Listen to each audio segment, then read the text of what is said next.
உலகெங்கிலும் வாழும் spiritual tax Tamil நேயர்களுக்கு அன்பு வணக்கம். நான் ஜோதிடர் குரு வரதராஜ பெருமாள். நம்ம இந்த நிகழ்ச்சியில் டிசம்பர் மாத பலன்கள் பார்க்க போகிறோம். டிசம்பர் மாதம் ரொம்ப முக்கியமானது. ஏன்னா அடுத்த ஆண்டோட நுழைவாயில் டிசம்பர் மாதம் தான். 2026ஆம் ஆண்டை நம்ம ஆண்டு முழுவதும் எப்படி சிறப்பாக நம்ம மகிழ்ந்து கொண்டாட போகிறோம் அப்படின்றதுக்கான ஒரு அடையாளம் இருக்கக்கூடிய காலகட்டம் இந்த டிசம்பர் மாதம் தான். இந்த 30 நாட்களும் தான். இந்த 30 நாட்களில் அப்படி என்ன பெருசாக மாற்றங்கள் இருக்குது அப்படின்னு கேட்டிங்கன்னா, நிச்சயமாக மிகப்பெரிய மாற்றங்களே இருக்குது. கிரக மாற்றங்கள், கிரக சூழல்கள் இருக்குது. இந்த கிரக மாற்றங்கள் நம்மளுடைய ராசிக்கு சாதகமான நிலையில் இருக்கா அப்படின்றத பற்றி நம்ம தெளிவாக தெரிஞ்சுக்க போகிறோம். மேஷம் முதல் மீனம் வரையான 12 ராசிக்காரர்களுக்குமான இந்த கிரக நிலைகளை வச்சு உங்களுக்கான சரியான கோச்சார பலன்கள் நம்ம கொடுக்க போகிறோம்.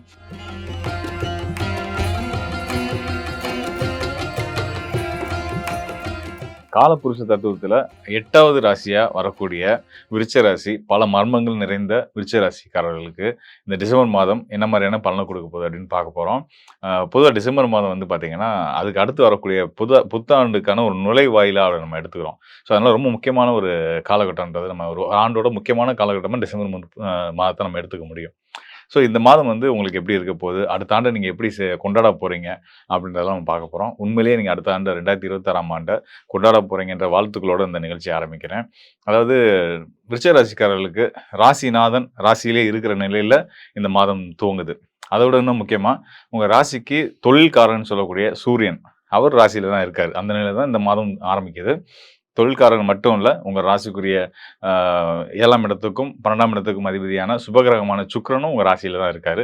ஸோ இப்படி ஆரம்பிக்கக்கூடிய இந்த மாதம் ஆரம்பித்து ஒரு 6 நாளில் 6வது நாள் டிசம்பர் 6ஆம் தேதி உங்கள் ராசிநாதன் உங்களுடைய நட்பு வீடான உங்களுடைய யோகஸ்தான அதிபதியான குருவுடைய வீட்டுக்கு போக போகிறாரு. தனுசு ராசிக்கு போக போகிறாரு. தனுசு ராசிக்கு குரு உங்கள் ராசி அதிபதி போயிடுறாரு அப்படின்றதே ஒரு சிறப்பான விஷயம்தான். நீங்கள் ஒரு எப்படி சொல்கிறது, முழு பாதுகாப்பான ஒரு மகிழ்ச்சியை அள்ளி வாரி வழங்கக்கூடிய ஒரு ஸ்தானத்துக்குள்ளே நீங்கள் நுழைய போகிறீங்க. தனஸ்தானம் 2ஆம் இடம்ன்றது தனஸ்தானம், வாக்குஸ்தானம், குடும்பஸ்தானம். இந்த ஸ்தானத்துக்கு உங்கள் ராசிநாதன் போய் அமர போகிறாரு. அது குருவோட வீடாகவும் வருதுன்றது ரொம்ப சிறப்பான ஒரு விஷயம்.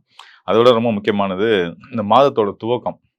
முதல் நாள் டிசம்பர் 1ஆம் தேதின்னு பார்த்தீங்கன்னா, மீன ராசியில் சந்திரன் இருக்கிற நிலையில் ஆரம்பிக்குது. அதாவது சந்திரன் யாருன்னா உங்கள் ராசிக்கு பாக்யாதிபதி, அதிர்ஷ்டங்களை அள்ளி வாரி வழங்கக்கூடிய கிரகம் யாருன்னு கேட்டிங்கன்னா சந்திரன் தான். அவர் மனோகாரகன், உடல்காரகன், தாய்க்காரகன் அவர் தான். அந்த சந்திரன் அவங்க ராசிக்கு 9ஆம் இடத்து பாக்யஸ்தான அதிபதியாக அவர் யோகஸ்தானமான மீன ராசியில் குருவோட வீட்டில் அமர போகிறாரு. யோகஸ்தானம்ன்றது 5ஆம் இடம். அது உங்கள் ராசிக்கு 5ஆம் இடத்துல சந்திரன் அமர போகிறாரு. வளர்பிறை சந்திரனாக இருக்கார். அது ரொம்ப சிறப்பு. வளர்பிறை சந்திரன் அப்படின்னாலே முழு சுபகிரகமாக நம்ம எடுத்துக்க முடியும். குருவுக்கு இணையான சுபர்னு கூட நம்ம வளர்பிறை சந்திரன் சொல்ல முடியும். இது என்ன பலன்களை கொடுக்கும் அப்படின்னா, மன நிம்மதியை கொடுக்கும். மன நிம்மதிக்கு அடிப்படையாக இருக்க காரணம் என்னன்னா பொருளாதாரம் நல்லா இருந்தால் ஆட்டோமேட்டிக்காக மன நிம்மதி வந்துடும். ஒரு பதட்டம் இல்லாத நிலைக்கு நம்ம வந்துடுவோம். ஸோ அது எல்லாத்தையுமே மாதம் முதல் துவக்கமே உங்களுக்கு கொடுக்க தயாராக இருக்குது. அப்படின்றதுனால இந்த மாதம் முழுதும் அதை கடந்து அடுத்தடுத்து வரக்கூடிய காலங்களும் ரொம்ப சிறப்பாகவே இருக்கும் அப்படின்றத நம்ம எடுத்துக்க முடியும். அது மட்டும் இல்லாமல் உங்கள் ராசி விருச்சிக ராசி, அது ஒரு நீர் ராசி. செவ்வாயோட ஆதிபத்தியத்தில் வரக்கூடிய 2 ராசிகளில் ஒன்று நெருப்பு ராசி மேச ராசி, இன்னொன்று நீர் ராசி விருச்சிக ராசி. ஸோ நீங்கள் நீர் ராசி அதிபதியாக உங்கள் ராசிக்கு பாகியத்தை செய்யக்கூடிய சந்திரன், அவர் இன்னொரு நீர் ராசியான மீன ராசிக்கு போகிறது. வெளிநாடு தொடர்புடைய ராசிகள் இதெல்லாம். ஸோ இந்த நிலையில் இருக்கும்போது உங்களுக்கு வெளிநாட்டு தொடர்புகள் மூலியமாக, வெளிநாட்டு தொழில் சார்ந்த முயற்சிகள் மூலியமாக உங்களுக்கு கண்டிப்பான முறையில் நல்ல யோக செய்திகள், நல்ல பலன்கள்லாம் கிடைக்க போகுது அப்படின்றத நம்ம எடுத்துக்க முடியும்.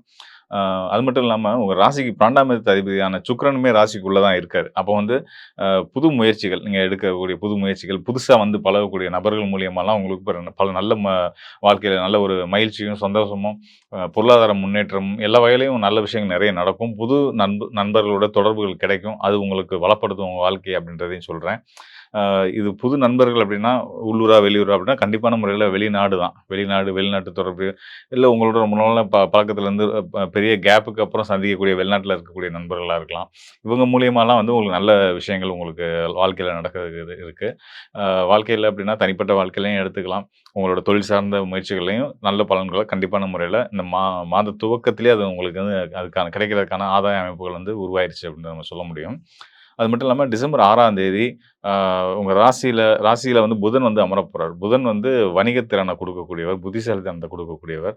அவர் சூரியன், சுக்கிரன் இணைவோட இந்த மாதத்தில ஆரம்பத்தில 6ஆம் தேதி உள்ள வந்துறதுனால, ஆ இந்த ட்ரேடிங் ஏஜென்சி இந்த துறையில இருக்கவங்க, மாணவர்கள் இவங்களுக்கெல்லாம் நல்ல ஒரு சிறப்பான யோக காலமா இந்த டிசம்பர் மாதம் இருக்கும் அப்படின்றத நம்ம எடுத்துக்கலாம். இந்த மாதத்தில நீங்க போடுற முயற்சிகள் ஒரு நல்ல விதையா அமைஞ்சு, உங்க வாழ்க்கைய அது பெரிய விருட்சமா வளர்ந்து நல்ல முன்னேற்றங்கள குடுக்கும் அப்படின்றத நம்ம உறுதியா சொல்ல முடியும். அது மட்டும் இல்லாம குருவோட நிலை ரொம்ப முக்கியமானது. உங்க ராசிக்கு குரு வந்து எங்க இருக்காருன்னா, பாக்கியஸ்தானமான கடக ராசியில உச்ச பலத்தில இருந்துட்டு இருக்காரு. கடகராசி குரு உச்சம் பெறக்கூடிய வீடு. அங்க இருக்கக்கூடிய குரு வந்து பார்த்தீங்கன்னா, அவருடைய ம பார்வை வந்து 9ஆம் பார்வையா விழுவும். 5ஆம் பார்வை குருவுடைய பார்வை, 7ஆம் பார்வை. ஸோ அந்த வகையில உங்க ராசிக்கும் அவருடைய பார்வை கிடைச்சுக்கிட்டு இருக்கு. அங்க இருக்கக்கூடிய சூரியன், சுக்கிரன், புதனுக்கும் கிடைக்கப் போகுது அப்படின்றது தான் வந்து உங்களுடைய உண்மை. சூரியன், சுக்கிரன், புதன் அப்படின்றதே பெருமை சிறந்த ராஜயோகம், சிறப்பான யோகம் தான். அ முன்னாடி சொன்ன மாரி எல்லா வகையிலும் பொருளாதாரத்திலயும் சரி, செல்வாக்குலயும் சரி, மதிப்புலயும் சரி, எல்லாத்தையுமே உயர்த்தக்கூடிய யோகம். இந்த சூரியன், சுக்கிரன், புதனுடைய சேர்க்கை. இந்த யோகத்துக்கு குருவோட பார்வை. ஒரு தோஷத்த பார்க்கக்கூடிய குரு வந்து பார்த்தீங்கன்னா, தோஷத்த மாத்தி யோகமா மாத்துவாரு. ஆனா ஏற்கனவே இருக்கக்கூடிய யோகத்துக்கே குருவுடைய பார்வை கிடைக்குன்னா, அந்த யோகம் மல்டிபிள் ஆகுதுன்னு அர்த்தம். பல்மடங்கு பெருகி உங்களுக்கு உங்களுக்குள்ள ஒரு நல்ல பாசிட்டிவிட்டியும், உங்கள சுத்தி இருக்க இடமும் வந்து ரொம்ப பாசிட்டிவாவும் வச்சுக்கக்கூடிய அமைப்பு, அந்த அளவுக்கு ஒரு ஆற்றல் வந்து உங்களுக்கு வந்துரும். பொதுவா விருச்சிக ராசிக்காரர்களுக்கு மனக்குழப்பமும், சங்கடங்களும் எப்பவுமே பொதுவா இருந்துகிட்டு இருக்கும். ஸோ அதெல்லாம் இந்த காலகட்டத்தில சரியாயி, அதுக்கப்புறம் வர காலகட்டத்தில நீங்க வந்து வாழ்க்கைய என்ஜாய் பண்றதுக்கான ஒரு சிறப்பான அடித்தளமா இந்த மாதம் இருக்க போகுது அப்படின்றத நம்ம சொல்ல முடியும். அதே மாரி ராசிக்கு குரு பார்வை கிடைக்கிற மாரி, மாத துவக்கத்தில சந்திரன் வந்து மீன ராசியில அமர்றாரு இல்லையா? அந்த சந்திரனுக்கும் குருவுடைய பார்வை கிடைக்க போகுது.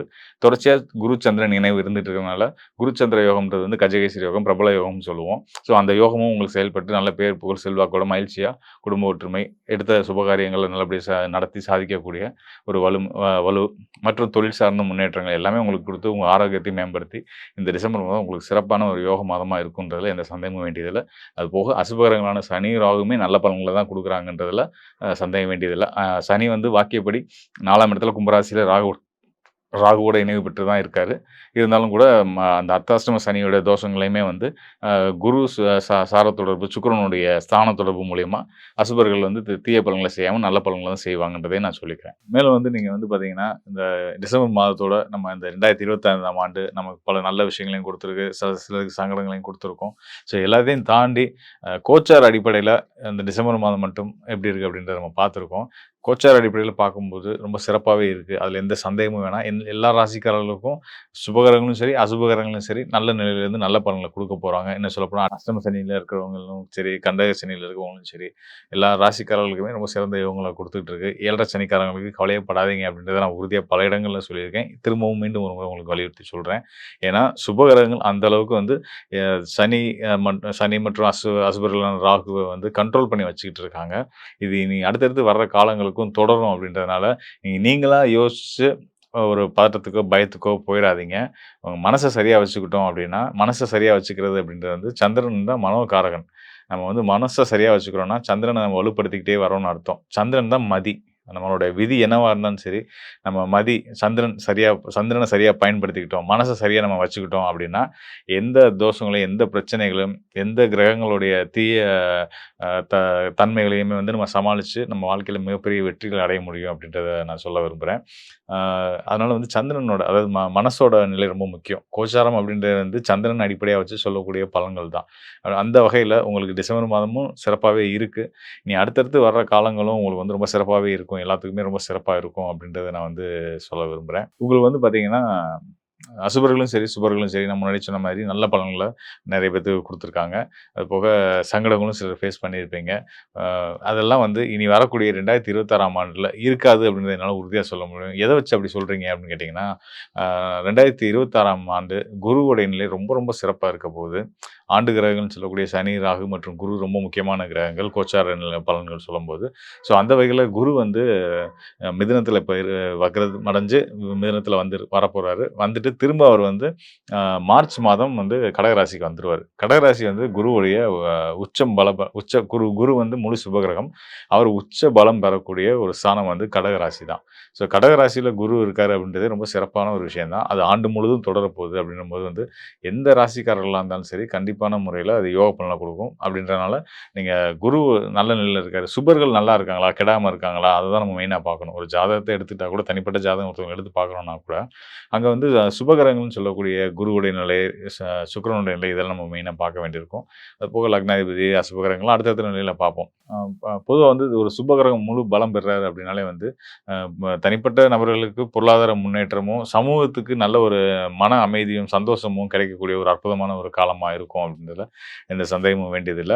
அது மட்டும் இல்லாம சொன்ன மாதிரி சனி, ராகு அவங்களோட நிலையை நம்ம பார்க்க வேண்டியிருக்கு. ஆண்டு கிரகங்கள் இல்லையா? வாக்கிய கணிதப்படி வந்து சனி பகவானுமே வந்து மீன ராசிக்கு வரப்போறாரு. வந்தாலும் ஒண்ணும் பயமே இல்ல. குருவுடைய கண்ட்ரோல்லயும், குருவுடைய பார்வையில தான் இருக்க போறாங்க. குரு வந்து அசுபர்கள கண்ட்ரோல் பண்ணி நமக்கான சாதக பலன குடுப்பாங்க. மேலும் நம்ம பல இடங்கள்ல சொல்றது தான். ஒரு நம்ம வந்து முடிவு பண்ணிறவே கூடாது. சனி நமக்கு கெட்டவன், ராகு கெட்டவர் அப்படின்னு. எல்லா கிரகங்களும் ஒரு சுப கிரகமா இருந்தா கூட, இருக்கிற ஸ்தானத்த பொறுத்து தான் பலன குடுப்பாங்க. நல்ல பலனோ, கெட்ட பலனோ அவங்க எங்க இருக்காங்கன்றத பொறுத்து தான். நம்ம ராசிக்கு எந்த ஸ்தானத்துல இருக்காங்க, நம்ம லக்னத்துக்கு எந்த ஸ்தானத்துல இருக்காங்க, இப்படின்றத பொறுத்து தான் அவங்க தரக்கூடிய பலன்கள நம்ம வந்து முடிவு பண்ணவே முடியும். அதனால வந்து பொதுவான இவரு கெட்டவங்க அப்படின்னு எப்பயுமே முடிவு பண்ணக்கூடாது. ஒரு கெட்டவன் நல்லவனா மாறுவான், நல்லவன் கெட்டவனா மாறுவான். அதனால வந்து எந்த முன்முடிவுக்கும் போகாதீங்க. அ வெளிப்படையா சொல்லணும்னா, இந்த அடுத்து வரக்கூடிய ஆண்டு 2026ஆம் ஆண்டு எல்லாத்துக்குமே ரொம்ப சிறப்பா இருக்கும் அப்படின்றத நான் வாழ்த்துக்களாவும் சொல்லிக்கிறேன். அதுக்கு நான் நம்புற காரணம் வந்து குருவுடைய உச்ச வீட்டுக்கு குரு வரப்போறாரு. 12 ஆண்டுக்கு ஒரு முறை வரப்போறாரு. அது 12 ஆண்டுக்கு ஒரு முறை தான் அவர் வந்து தன்னுடைய உச்ச வீட்டுக்கு வருவாரு. அந்த வகையில நமக்கெல்லாம் ஒரு அதிர்ஷ்டம், நல்ல ஒரு மகிழ்ச்சியான ஒரு விஷயம் என்னன்னா, குரு வந்து தன்னுடைய உச்ச வீட்டுக்கு வர்றாருன்றது தான். ஸோ, அதனால வந்து எல்லாருமே சந்தோஷமா இருக்கலாம். எல்லாத்துக்கும் என்னோட வாழ்த்துக்களையும் சொல்லிக்கிறேன். நன்றி, வணக்கம் நண்பர்களே. மீண்டும் ஒரு நல்ல நிகழ்ச்சியில சந்திப்போம். அதுக்கு முன்னாடி நான் ஒரு விஷயம் சொல்லணும்.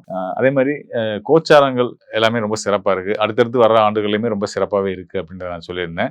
இத தாண்டி தனிப்பட்ட ஜாதகத்துக்குமே மிகப்பெரிய பங்கு இருக்கு. நம்ம கோச்சாரம்ன்றது சந்திரன் அடிப்படையில கிரகங்கள் எங்கெங்க இருக்காங்கன்றத நம்ம ராசி அடிப்படையில எங்கெங்க இருக்காங்கன்றத வச்சு சொல்ற பலன்கள்.